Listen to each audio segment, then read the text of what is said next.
Hello friends, in last video we talked about 5G technology. Today I'm going to tell you what is 5G Cold War.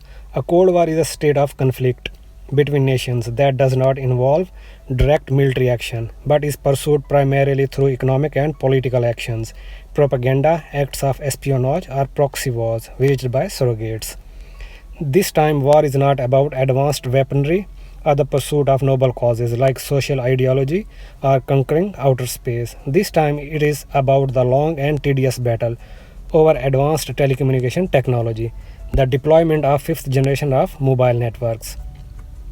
Technology has always been a strategic factor in the conflict of superpowers, both in terms of threat to human life on the battlefield and in the race for cultural supremacy during the Cold War. Even now, when the world is in a state of relative peace, technology stands at the heart of conflict between today's two superpowers, US and China.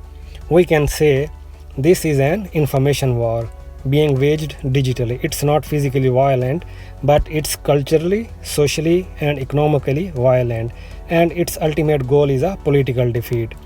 Physical wars have to be fought on the front lines, but information wars don't. For the last several years, US and China have been engaged in a conflict known as trade war. But this time, one of the most hotly contested battlefield is 5G technology. This is a fight over who will build and lead innovation for the next generation of internet and telecommunication technology. Both sides know that without reaching a solution on this issue, the war between them will continue. At this point, both sides are struggling over who will set the international standards for future telecommunication technology. Because who dominates 5G will dominate the world. Nowadays, because of the importance of communication sector, mobile network infrastructure is vastly important, with military consideration to artificial intelligence powered data analysis. In a 3G or 4G, you cannot hack the enemy's guns, bombs, or missiles. In a 5G technology, you can hack enemy's information, and that's an often explosively powerful tactic. This is the main reason superpowers are fighting for. Huawei, a Chinese company which is the largest provider of telecommunication equipment in the world. American politicians and officials have long expressed concerns that mobile networks which rely on Huawei could allow snooping and sabotage by China. US has already made an attempt to prevent the use of China-made equipment in advanced cellular networks, and particularly that which is produced by Chinese company Huawei. Trump administration has argued that allowing Huawei equipment into the guts of global 5G networks could allow China to access the stream of data that will be passing through the company's hardware, leaving American companies and citizens vulnerable to spying. The other argument that the US administration is making is that building 5G networks with Huawei networking equipment could leave them defenseless to an infrastructure attack.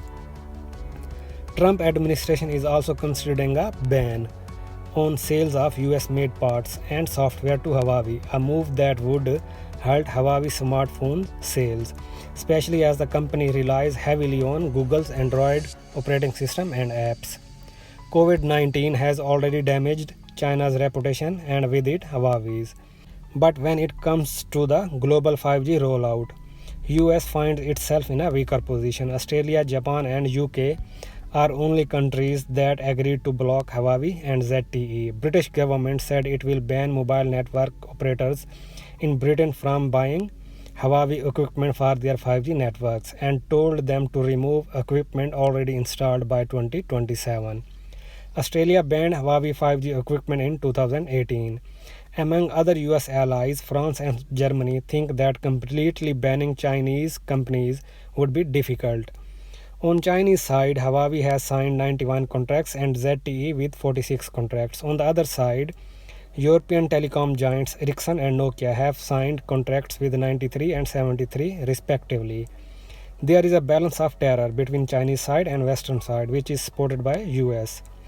An important point to mention, over the last few years, Chinese have developed a reputation for being able to listen in on foreign military information and initiate cyber attacks on communication infrastructure. Probably it is one of the prime reasons that makes US worried.